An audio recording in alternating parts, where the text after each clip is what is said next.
Jeff was a gentle, kind,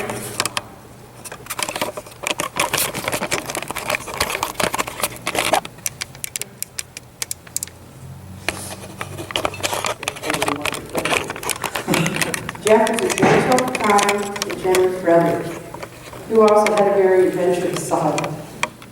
Like the time we brought home a baby alligator on a dog leash. You should have seen our mom's face.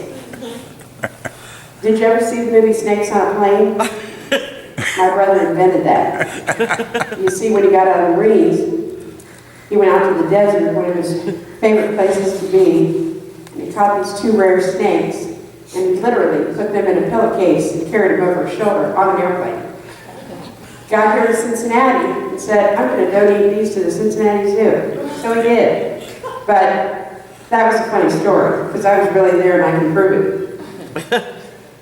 I second that. My sister told me a pretty funny story where once he pushed her in a grocery cart, and he pushed her in this grocery cart into our garage, which he had turned into a spook house. There were all kind of creepy, scary things that only a boy would dream up to scare his little sister. I'm sure she was scared, but she was also glad it was a big brother, because he would protect her in the end. I remember once my brother and I, we set up our entire front yard to make it look like a pet store. We put snakes, reptiles of all kinds, hamsters, guinea pigs, and of course the family cats and dogs. They were all in cages, and he made up all these signs, and he told me, you can be the cashier. But I also remember that day I got bit by his hamster, so what a good memory for me after that. I also remember playing Tinker Toys, Lincoln Logs, board games, watching the Flintstones, and watching I Love Lucy. And one of the greatest things about that was my dad would make us root beer floats for us 3 kids.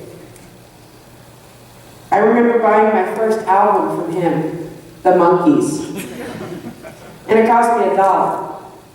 But I got that $1 back because once he made a bet with me. He said, Leslie, I bet you won't take my friend Billy's boa constrictor and put it around your neck. So I did, and I showed him. And to this day, I'm not afraid of any snake. So thanks, Jeff. I remember all the fun we had with all our cousins, aunts, uncles, grandparents, and our parents, whether it was in Santa Monica or on the beach or in the Mojave Desert or right here in Cincinnati with the rest of our family. There was always an adventure with Jeff. And Jeff, he always had a story. And sometimes he'd repeat them over and over and over, but we never seemed to get sick of the stories. He used to tell a story about when he went to grade school with Pugsley from the Addams family in North Hollywood. Sometimes he said it was 50 cents, sometimes he said it was $5, but back then in the 60s, $5 would have been a lot of money. But he would say that he borrowed money from Pugsley, or Pugsley borrowed money from him. Nobody ever got the story right. But that was his celebrity story. Then there was the time my sister and him got lost at the Rose Bowl parade. My mom found them sitting on top of a police car eating Hershey bars. So when I was old enough to go to the Rose Bowl parade, my mom thought, I'm not going to get her. She's not going to get lost. So she went out and bought a harness. So I was dragged through a parade on a harness. Yeah, I don't like to tell that story. As I got older is when I really got to know him. He was never a person to judge anybody. He took me at face value. He was generous, and he loved his parents, especially our late mother. His 2 sisters, all his nieces and nephews, cousins, aunts, uncles, and his friends. And it seems like Jeff was always inviting someone over. He once told me he was glad that I married John, because he was good to me, and a good provider, like our father.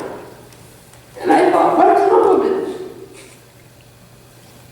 Last, I just want to say that I love you, Jeff, and I thank God that I was blessed to have you as my brother. 7'5", you're funny, honey. And the parking is good.